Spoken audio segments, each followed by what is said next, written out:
बिस्मिल्लाहिर्रहमानिर्रहीम। तो आज हम बात करते हैं 1.1 exercise class 9th। Find the order of the following matrices.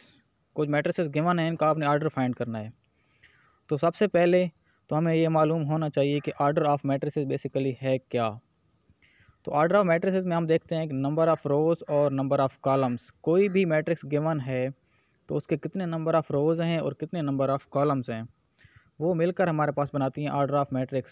Number of rows को हम लिखते हैं m से और नंबर ऑफ़ कॉलम्स को हम लिखते हैं n से, और आर्डर ऑफ मैट्रिक्स हमारे पास होता है m/n। तो यहाँ पे देखते हैं, सबसे पहले है ए हमारे पास 2, 3, -5 और 6 है।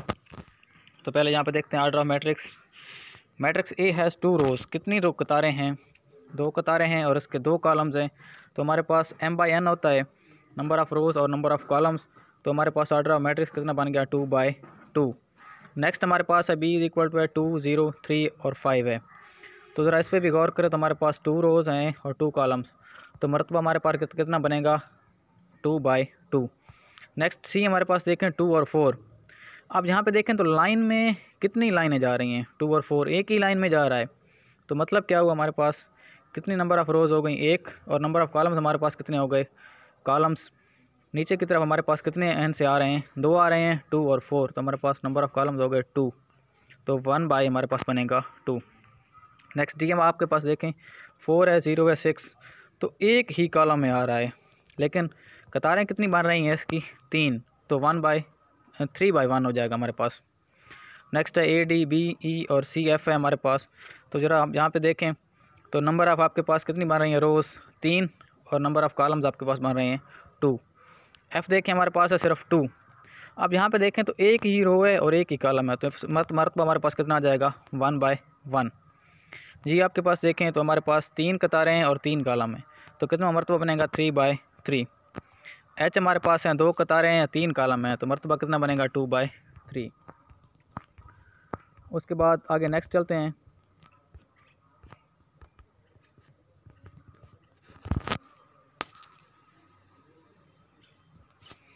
विच of the following matrices are equal. अब यहाँ पे आ रहा है कि कौन से मैट्रिसेस इक्वल हैं या नहीं हैं।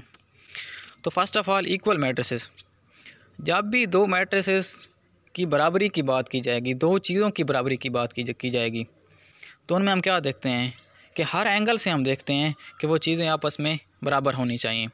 तो अगर मैट्रिसेस की बात हो रही है तो मैट्रिसेस में बेसिकली हमारे पास चीज़ें होती ही 2 हैं, number of rows, number of columns, और हमारे पास 3 चीज़ें होती हैं। और तीसरी आपने देखने होते हैं कि क्या उनके एंट्रीज़ आपस में बराबर हैं। अगर पहली कतार और पहले कॉलम में कोई नंबर आ रहा है, फ़र्ज़ किया 5 पहले मैट्रिक्स में, तो दूसरे मैट्रिक्स की पहली कतार और पहले कॉलम में अगर 5 आ रहा है तो हम कहेंगे हमारे पास ये मैट्रिक्स बराबर हैं, अदरवाइज़ हमारे पास ये मैट्रिक्स बराबर नहीं होंगे। तो फर्स्ट ऑफ़ ऑल देखें, ए हमारे पास है 3। फर्स्ट ऑफ़ ऑल हमें देखना है मरतबा, क्या मैट्रिक्स का मरतबा बराबर है जिनको हम बराबर कर रहे हैं या नहीं कर रहे। तो हमारे पास देखें ए हमारे पास है 1/1, एक कतार है, एक कॉलम है। अब ज़रा यहाँ पे गौर करें, बी हमारे पास एक कतार 2 कॉलम है, सी हमारे पास यहाँ पे होना है 5 - 2। तो अब ज़रा यहाँ पे देखें तो 5 - 2 हमारे पास होता है 3। जानबूझकर उन्होंने लिखा हुआ है 5 - 2। 5 - 2 का मतलब होता है 3। 1/1 आ रहा है, इधर भी 1/1 आ रहा है, इसके साथ उधर भी 3 है, इधर भी 3 है, तो हमारे पास ए और सी आपस में क्या हो जाएंगे? बराबर हो जाएंगे। उसके पास ज़रा यहाँ पे देखें दूसरा, आप देखें बी हमारे पास है 3 और 5, एक कतार है, 2 कॉलम है।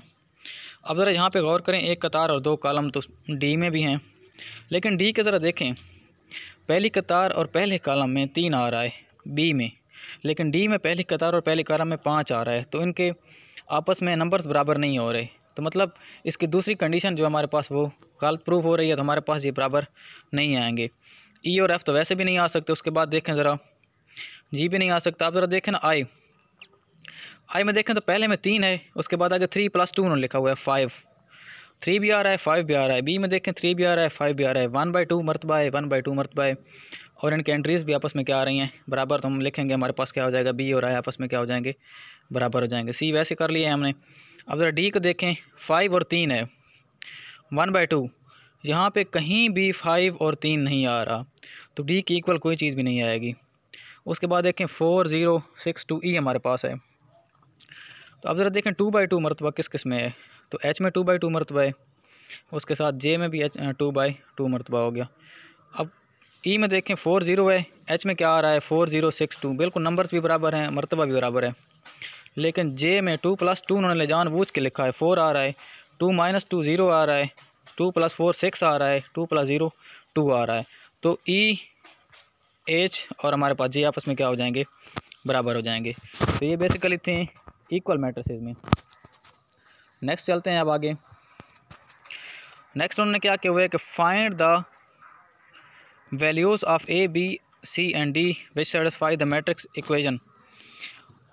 एग्ज़ामिनर के पॉइंट ऑफ व्यू के ज़रिए से अगर हम सोचें तो 1.1 एक्सरसाइज में सबसे मुश्किल सवाल और सबसे एग्ज़ामिनर का पसंदीदा सवाल यही है, और ये बार बार पूछा गया है पेपर्स में। तो ज़रा ख्याल से समझना है। यहाँ पे ये जो कंसेप्ट इस्तेमाल करेगा, कंसेप्ट वो इस्तेमाल कर रहा है इक्वल मैट्रिसेस का। कैसे इक्वल मैट्रिसेस का, कि अगर पहली कतार और पहला कॉलम पहले मैट्रिक्स का बराबर होना हमारे पास होना चाहिए था दूसरे मैट्रिक्स की पहली कतार और पहले कॉलम के, तो हम उसी को चीज़ को देख के आगे अपने सवाल को हल करेंगे। तो फर्स्ट ऑफ़ ऑल पहले कॉलम में देखें A + C है, उसके बाद A + 2 भी है, C - 1 है और 4D - 6 है।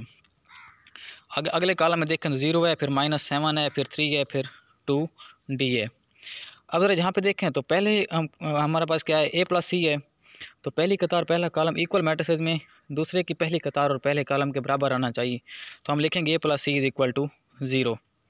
नेक्स्ट हम क्या करेंगे, A + 2 भी हमारे पास किसके बराबर हो जाएगा, -7 के, C - 1 किसके बराबर हो जाएगा 3 के, और 4D - 6 हमारे पास किसके बराबर हो जाएगा 2D के। अब तीनों इक्वेशन हमारे पास आ गई, लेकिन मसला यहाँ पे ये बनेगा कि सबसे पहले आपने उस इक्वेशन को चूज़ करना है जिसमें वेरिएबल्स एक जैसे आ रहे हैं। अब ज़रा यहाँ पे देखें C - 1 हमने किसके बराबर किया था 3 के। तो अगर हम C - 1 को यहाँ से लें तो हमारे पास C - 1 3 था, -1 को उस तरफ ले जाएंगे तो C हमारे पास कितने का आ जाएगा 4 के बराबर। अब नेक्स्ट में देखें कि A + C हमारे पास था 0। अब C की वैल्यू तो हमने निकाल ली है 4, C की वैल्यू तो दर्ज करेंगे तो A + 4 = 0 और A = हमारे पास क्या आ जाएगा -4। उसके बाद थर्ड में देखें, अब इसके बाद ज़रा देखें तो हमारे पास A + 2 भी है और 4D - 6 है। तो A + 2 भी को ज़रा देखें तो यहाँ पे हमारे पास A की वैल्यू हमारे पास -4 आ गई है। तो -4 हम क्या करेंगे तो दर्ज करेंगे, तो हमारे पास कितनी आ जाएगी A + 2 भी, तो फिर हमारे पास B हमारे पास कितना आ जाएगा -1.5। नेक्स्ट 4D - 6 = 2D है, तो D को एक तरफ कर देंगे, बाकी को एक तरफ। तो 4D - 2D हमारे पास 2D आ गया = 6 और D हमारे पास 6/2 = 3। तो ये थी इक्वेशन, ये थी लास्ट इक्वेशन और एक्सरसाइज 1.1 का लास्ट क्वेश्चन था क्लास 9th का। होपफुली आपको समझ आ गए होंगे। तो मिलते हैं इंशाल्लाह अपनी अगली वीडियो 1.2 के साथ। तब तक के लिए अल्लाह हाफ़िज़।